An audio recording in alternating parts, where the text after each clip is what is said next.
자, 오늘 본문의 말씀을 읽다 보면은 평상시 바울의 권면과는 뭔가 좀 차이가 나는, 바울과 어울리지 않는 것 같은 굉장히 염세적인 권면을 우리에게 하고 있는 것을 볼 수 있습니다. 여러분, 염세적이다, 염세주의라고 하는 것은 세계와 인생에는 아무 가치가 없다, 개성과 진보의 여지가 없다, 세상을 굉장히 비관적으로 보는 거죠. 희망이 없는 세상에서 뭐 이렇게 열심히 살아가냐, 뭐 이렇게 아둥바둥거리면서 살아가냐, 그냥 적당히 살아가면 되지, 이런 생각, 이런 사고방식을 가지고 살아가는 것을 염세주의라고 이야기를 합니다. 오늘 본문 29절로 31절의 말씀을 보면 아내가 있는 사람은 아내가 없는 사람처럼 살고, 우는 사람은 울지 않는 사람처럼 살고, 또 기뻐하는 자는 기쁨이 없는 것처럼 살고, 물건을 사는 사람, 매매하는 사람은 자기가 산 것을 갖고 있지 않는 것처럼, 또 세상 물건을 쓰는 사람은 그것에 마음을 빼앗기지 않은 것처럼 살아가라는 거예요. 한마디로 말해서 가정에도, 자기 감정에도, 세상의 일에도, 또 세상의 즐거움에도 거기에 몰입하거나 열심을 내거나 충실하지 말라는 것처럼 들려집니다. 굉장히 염세적인 그런 발언이고 권면인 것처럼 보여지죠. 게다가 31절 하반절에 보면 이 세상의 외형은 다 지나가기 때문이다 라고 말합니다. 세상의 모든 것들이 다 어차피 사라질 것들인데 뭐 이렇게 세상 것에 그냥 연연하면서 살아가냐, 이래도 한 세상 저래도 한 세상인데 그냥 즐겁게 적당히 살아가자, 뭐 이런 발언인 것처럼, 이런 권면인 것처럼 우리가 오해하기 쉬운 말씀이기도 합니다. 자, 바울이 이와 같이 평상시와는 좀 다르게, 바울이 한 말이 맞아? 바울이 왜 이런 말을 하지? 라고 우리가 이상하게 생각할 만큼 갑자기 전혀 바울과 어울리지 않는 권면을 하고 있는 데에는 분명 합당한 이유가 있을 겁니다. 자기 집 아이에게 날마다 공부해라 공부해라 하던 엄마가 갑자기 어느 날부터 야, 건강이 최고야, 건강해야 돼, 건강 조심해라, 뭐 공부한다고 너무 늦게 자지 말고 일찍 자라. 갑자기 엄마가 180도로 바뀌었어요. 생각이 바뀌고 말이 바뀌고 행동이 바뀌었습니다. 여러분, 사람이 어느 날 갑자기 바뀌면은요, 그건 굉장히 이상한 거예요. 무서운 겁니다. 여기는 다 그에 합당한 이유가 있는 거죠. 옆집 아이가 공부도 잘하고 학교에서도 인정받고 뭘 하든지 아주 재능이 많은 아이예요. 같은 자식을 키우는 부모 입장에서 볼 때 그 옆집 아이를 보면서 그 부모가 얼마나 부럽겠습니까? 그러니까 그냥 아이가 공부가 안 되는데도 맨날 공부해라 공부해라 그러고 다그치는 거예요. 아이의 귀에는 엄마의 그 잔소리가 잔소리로밖에 안 들리죠. 근데 어느 날부터 갑자기 그렇게 공부하라고 잔소리하던 엄마가 이제는 건강해라, 건강이 제일 중요하다, 그리고 자꾸 건강을 강조한단 말이에요. 옆집 아이를 보니까 야, 다 필요 없다, 건강이 최고다. 어느 날 이 아이가요, 건강을 잃어버렸어요. 건강을 잃어버리니까 공부 잘하는 것도 필요 없어요. 뭐 재능 많은 것도 필요 없어요. 아무것도 못하는 거예요. 그 모습을 가만히 보고 있다가 아이고, 우리 애는 공부는 못해도 몸 하나는 건강한데 이거 내가 공부하라고 너무 스트레스 줬다가 이 녀석이 몸이라도 상하면 어떻게 하나. 갑자기 그게 그냥 겁이 나니까 덜컥 마음에 야, 이거 내가 생각을 바꿔야 되겠다. 그런 아이 보고 건강을 막 강조하기 시작을 한 거죠. 그러니까 사람이 이렇게 말과 생각이 바뀔 때는 분명히 거기에 뭔가가 동기부여가 있었다는 얘기입니다. 여러분, 바울이 어떤 사람입니까? 바울은 매사의 모든 일에 그 어떤 누구보다도 열심히 살아가는 사람이었어요. 부활하신 예수님을 다메섹 도상에서 만나기 전까지는 기독교를 핍박하는 사람이었습니다. 그는 기독교를 핍박하고 예수를 핍박하는 것이 자기가 믿는 여호와 하나님께 대한 충성이고 최고의 열심이라고 생각을 했어요. 그래서 그는 그 일을 위해서 다메섹에 기독교인들이 많다는 소식을 듣고 기독교인들을 핍박하기 위해서 다메섹까지 그 먼 거리를 마다하지 않고 달려갔던 사람이 바울입니다. 그런데 다메섹 도상에서 부활하신 예수님을 만났어요. 그가 참 구주가 되신다는 거, 하나님의 자녀, 하나님의 아들이라는 사실을 깨닫게 됩니다. 그가 하나님께서 구약 선지자들 통하여 예언했던 메시아가 맞다는 것을 깨닫게 되죠. 예수 그리스도가 참 진리인 것을 깨닫게 되었습니다. 그날 이후로 바울의 삶은 무엇으로 바뀌어요? 기독교를 핍박했던 그 열심을 가지고 복음을 전하는 삶을 위해서 자신의 전생애를 바치게 됩니다. 동서고금을 막론하고 바울만큼 복음에 열심을 냈던 사람을 찾아보기는 어렵습니다. 이와 같이 매사에 열심히 살았던 바울이라는 사람이 왜 갑자기 적당히 살라는 것 같은 이런 뉘앙스의 권면을 하고 있는 걸까요?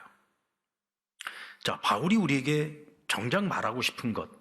그래서 오늘 본문 말씀의 마지막 절에 보면은 내가 너희에게 가르치고 있는 이 교훈은 너희에게 올무를 주기 위한 것이 아니라 너희를 유익하게 함이라 그랬어요.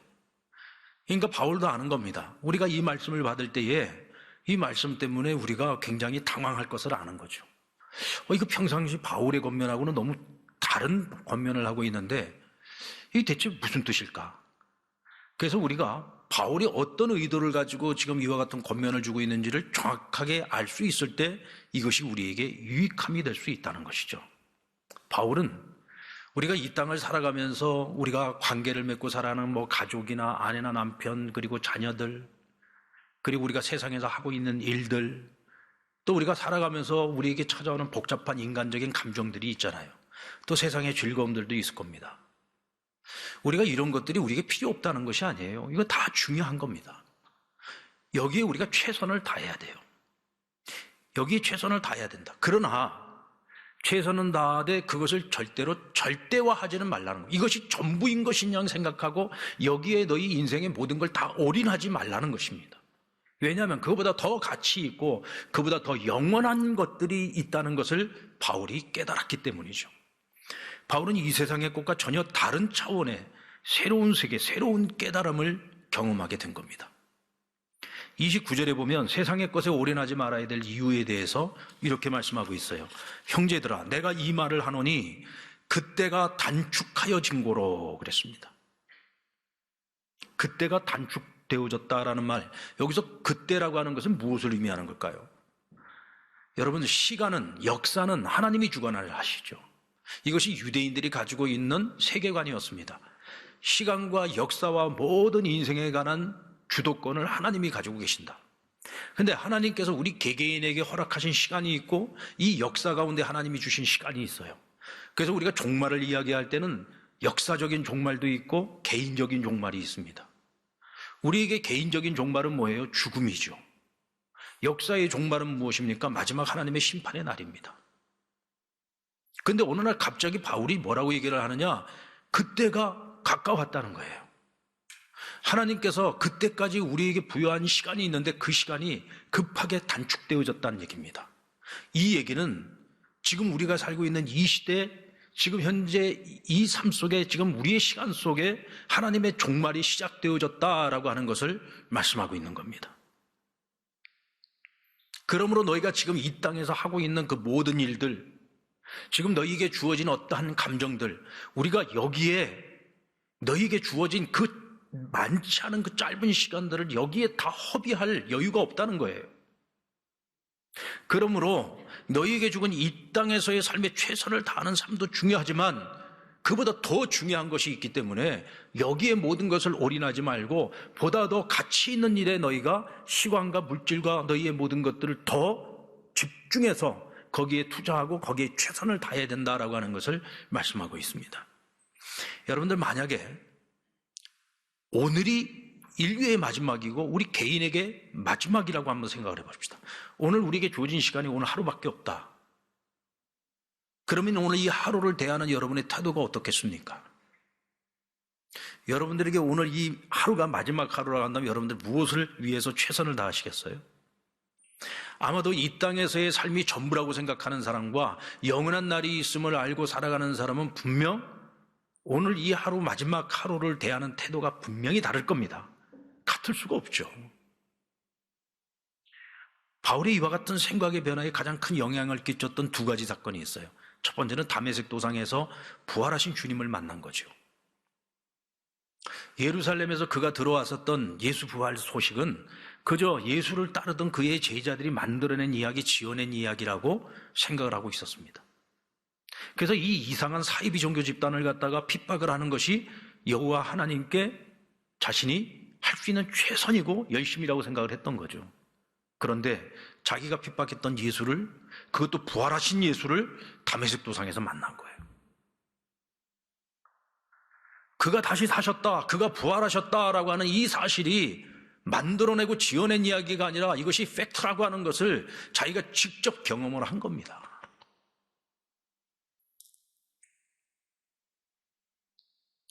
이것이 바울에게 왜 중요하냐면, 바울은 여러분 날 때부터 유대인이었고 날 때부터 바리새인이었습니다. 당시에 바리새인들과 대립하고 있었던 또 하나의 종교 집단이 있는데 그건 사두개인들이라고 부릅니다. 근데 이들은 굉장히 신학적으로 서로가 대립을 하고 있는 상황 속에 있었는데, 그 중에서도 가장 핵심이 되는 교리 싸움이 뭐였느냐면 부활에 관한 싸움이었어요. 사두개인들은 부활을 인정하지 않았습니다. 믿지 않았습니다. 근데 반면에 바리새인들은 부활을 인정했고 부활을 믿고 있었어요. 그러니까 신학적으로 이 부활론 하나만 가지고도 이들은 물과 기름처럼 절대로 섞일 수 없는 사람들이었습니다. 근데 예수님을 죽이는 일에는 이 사람들이 정치적으로 하나가 돼서 예수를 핍박하고 십자가에 못 박아 죽였던 거죠. 이게 참 아이러니한 겁니다. 그러면 바리새인들이 믿는 부활은 뭐냐? 마지막 종말의 때가 되면은 여호와 하나님께서 이 세상의 모든 죄악을 처리하시고 새 창조를 이루시는데, 이 새 창조를 이룰 때에 하나님의 백성들은 몸의 부활을 이룬다는 거예요.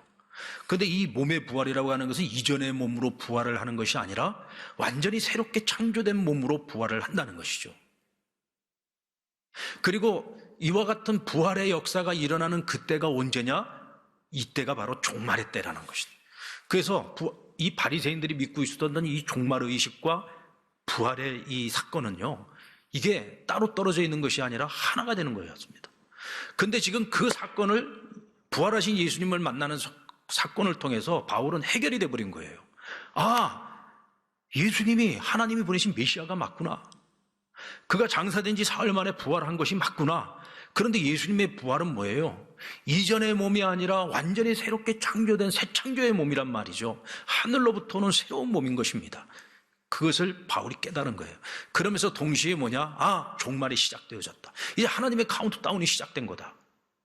그러면서 이제는 우리에게 주어진 시간이 단축되어졌다라고 하는 확신을 갖게 된 겁니다. 그러면서 그가 깨달은 것이 뭐냐? 지금 여기서의 삶이 중요해. 지금 우리가 살아가는 일상의 삶, 내 가족도 중요하고 일도 중요하고 내 감정도 중요하고 내 행복도 중요해. 여기에 최선을 다하는 것은 사람이라면 마땅한 도리야. 그렇지 않습니까? 가족에 대한 책임 다 해야죠. 내가 어떤 일을 맡아서 하고 있으면 그 일에 최선을 다해야 되는 것이 맞는 얘기입니다. 그러나 그 일에 최선을 다해야 되지만 그보다 더 중요한 것이 있다는 거죠. 이 더 중요한 것이 뭐냐? 이것은 있다가 사라지는 것이 아니고 한시적인 것도 제한적인 것도 아니고 이것은 영원한 것이라는 겁니다. 바로 영원한 하나님의 나라입니다. 그러므로 우리가 이 세상의 것보다, 이것도 최선을 다해야 되지만 이것보다 더 최선을 다해야 되는 거예요. 이것보다 우선순위에 두어야 되는 것이 뭐냐? 하나님의 나라다. 너희의 영원한 삶, 영원한 생명을 가지고 영원히 살아가야 될 하나님이 너희에게 약속하신 그 하나님의 나라. 우리는 여기에 우선순위를 두고 여기에 우리 인생 전체를 올인할 수 있어야 된다. 그것을 우리에게 지금 말씀하고 있는 것입니다.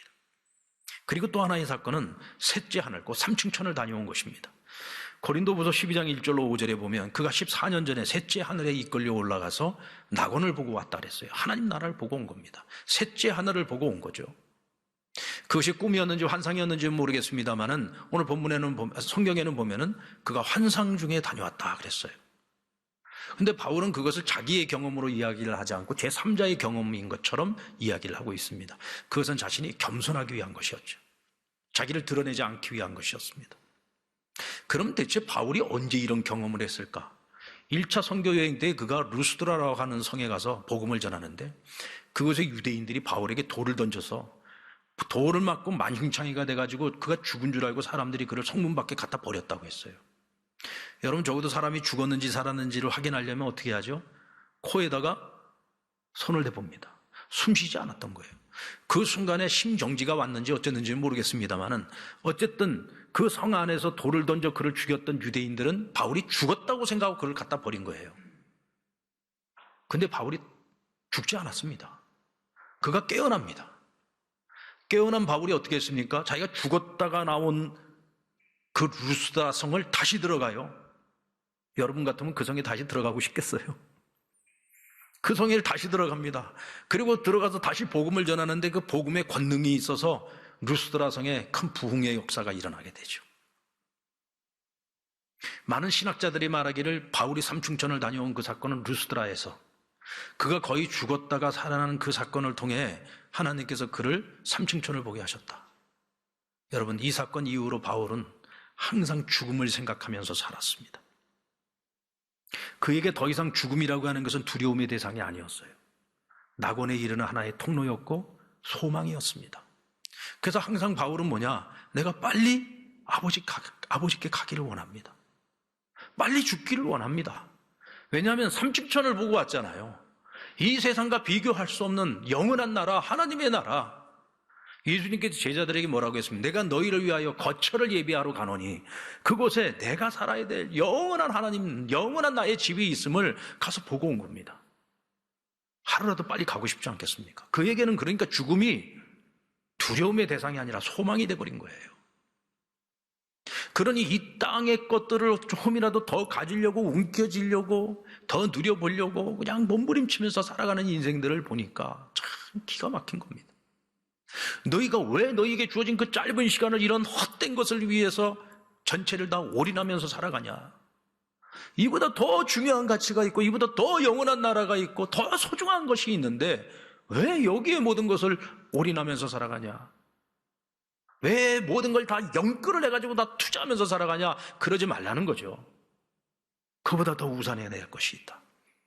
영원한 하나님의 나라에 우선순위를 두고 살아야 된다. 항상 죽음을 생각하고 살았던 바울이었기에 하나님 나라의 우선순위가 무엇보다 중요한 것을 알았던 겁니다. 그러므로 우리는 최선의 우선순위를 가지고 살아갈 때 분명한 기준이 필요하죠. 그러므로 오늘 우리는 우선순위를 하나님 나라에 두듯이 모든 일을 선택함에 있어서 결정함에 있어서 그 모든 기준이 하나님을 기쁘시게 하는 일이냐 아니면 이 일이 하나님을 근심케 하는 일이냐 이것을 잘 분별해서 옳은 일에 최선을 다하는 길을 걸어가야 한다는 거죠. 이와 같은 삶을 살기 위해서 바울이 항상 죽음을 생각하면서 살았던 것입니다. 바울이 생각하는 죽음은 뭐냐? 그리스도의 죽음이고 나의 죽음이에요. 그런데 인간들이 끝내는 이 생명의 문제를 스스로 해결해 보려고 하는데 근데 여러분 죽음의 문제를 하려고 할수록 우리는 죽음의 문제, 죽음에 대한 두려움과 공포로부터 벗어나지 못해요. 마치 가인처럼 성을 쌓았지만 성을 더 두껍게 쌓을수록 더 두려움이 커지듯이 우리가 이 죽음에 대한 두려움을 해결하려고 몸부림치면 칠수록 우리는 더 그 두려움의 공포에 갇혀서 사는 거예요. 하지만 저와 여러분에게는 죽음이라고 하는 것이 두려움의 대상이 아니지 않습니까? 바울이 경험했던 것처럼 우리에게는 항상 이 죽음이라고 하는 것은 영원한 세계로 나아가는 출발점이잖아요. 분명 죽음이라고 하는 것이 꼭 천국만을 우리에게 소망하는 것은 아니에요. 남은 자들에 대한 책임도 있죠. 그러나 그것을 어찌하겠습니까? 그건 또 남은 자의 몫인 것이고 하나님께서 그들의 주인 되시기에 하나님 그들의 남은 자들에 대한 인생도 하나님 책임져 주시는 거죠. 오늘 우리 개개인에게 있어서 죽음이라고 하는 문제는 단순히 두려움의 대상이 아니라는 것. 영원한 하나님 나라를 바라볼 수 있는 소망의 문인 것이죠. 그러므로 우리는 어찌해야 하나님을 기쁘시게 할까? 이것이 우리의 삶의 기준이 되어야 됩니다. 그래서 오늘 바울이 뭐라고 하냐면 결혼을 아직 안 한 남자와 여자들에게 이렇게 말합니다. 너희가 지금 결혼을 하기 전에는 남자들이나 여자들이나 우리가 어떻게 하면 하나님을 기쁘시게 할까? 이걸 고민하면서 살아간다는 거예요. 하나님 나라, 하나님 영광을 먼저 생각을 하고 하나님 나라를 위한 염려를 하면서 살아갑니다. 그런데 결혼을 하고 나면 남자는 아내를 어떻게 하면 기쁘게 할까? 또 여자는 어떻게 하면 남편을 기쁘게 할까? 여기에 우리의 생각이 더 몰두하게 된다는 거예요. 그러다 보면 인간적인 인연에 우리가 사생활에 얽매이게 되면은 마지막 때에 환란의 때가 왔을 때에 너희가 믿음 지키기가 어렵다. 너희가 분명히 그 중에는 변절하는 자들이 많이 생길 것이다. 왜요? 인간적인 정에 매여 있기 때문에 그런 거죠. 그러므로 바울의 입장에서 뭐라고 얘기하냐? 때가 얼마 남지 않았으니 오히려 지금은 결혼하는 것보다 혼자 살면서 하나님 나라 영광을 위해서 사는 것이 더 합당한 일이 아니겠느냐라고 권면을 하고 있어요. 그러면 우리는 여기서 바울은 독신주의자였는가 보다, 결혼하지 말라는가 보다, 이렇게 단순하게 생각을 하면 안 되죠. 오늘 바울이 말하려고 하는 초점이 뭡니까? 너희가 인생을 살아가면서 무엇을 위해 최선을 다할 거냐? 하나님을 기쁘시게 하는 일을 위해서 최선을 다할 것이냐, 아니면 사람을 기쁘게 하는 일을 위해서 최선을 다하며 살아갈 것이냐? 너희는 그리스도께 빚진 자다. 하늘의 약속을 가지고 살아가는 자들이다. 그러므로 너희에게 있어서 모든 것의 판단 기준은 하나님 나라여야 된다. 하나님을 기쁘시게 하는 일이어야 된다라고 말씀하고 있는 것입니다. 여러분, 우리가 하나님 나라를 위해서 살아가는 것이 손해보는 일일까요?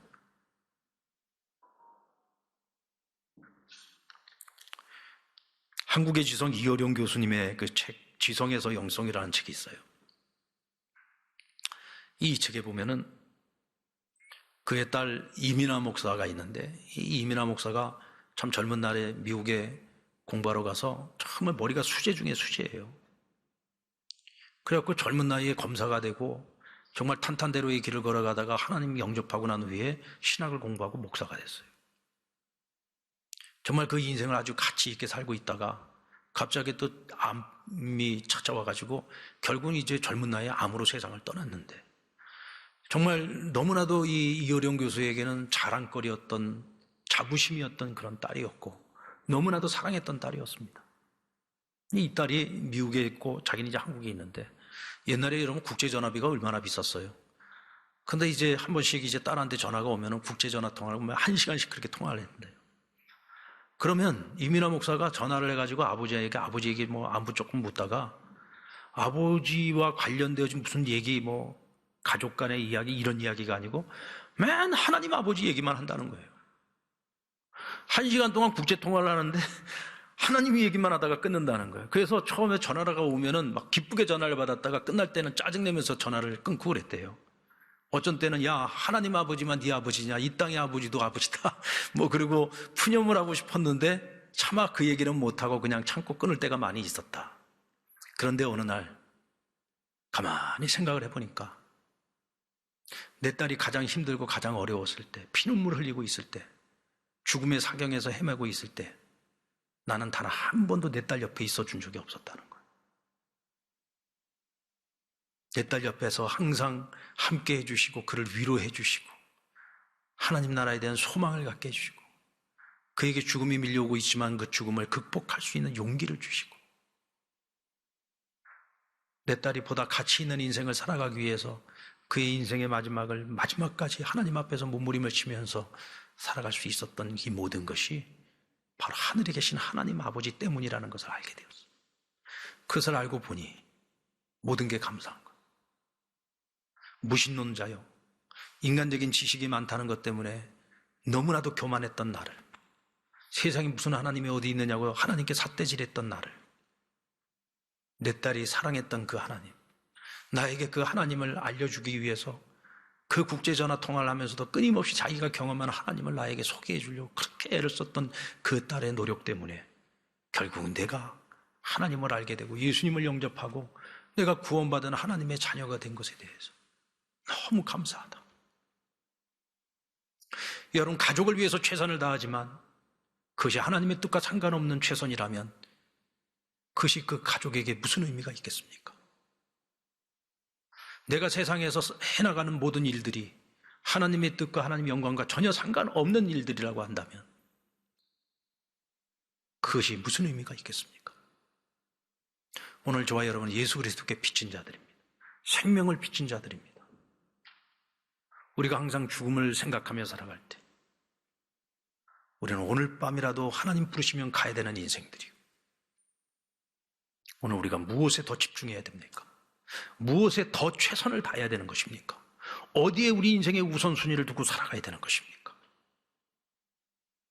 바라기는 하나님께 기쁨이 되는 인생을 살아가는 저와 여러분이 될 수 있기를 바랍니다. 이것이 오늘 저와 여러분을 향하신 하나님의 뜻이요, 우리가 인생을 보다 가치 있고 보다 더 의미 있고 영원한 삶을, 영원한 생명을 위한 우리의 투자라고 생각을 하십시오. 이 일을 위해서 최선을 다하는 저와 여러분 될 수 있기를 주의 이름으로 축원합니다.